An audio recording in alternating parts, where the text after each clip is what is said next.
География пәнінен ұлттық бірыңғай тестілеуде келетін сұрақтар. Тест. Бірінші сұрақ.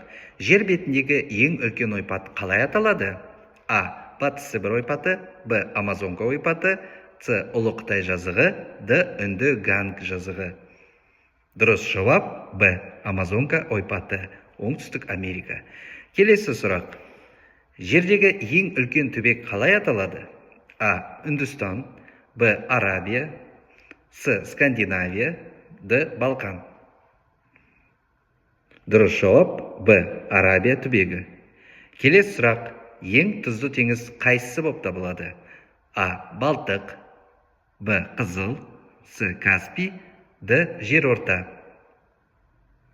Дұрыс жауап Қызыл теңіз.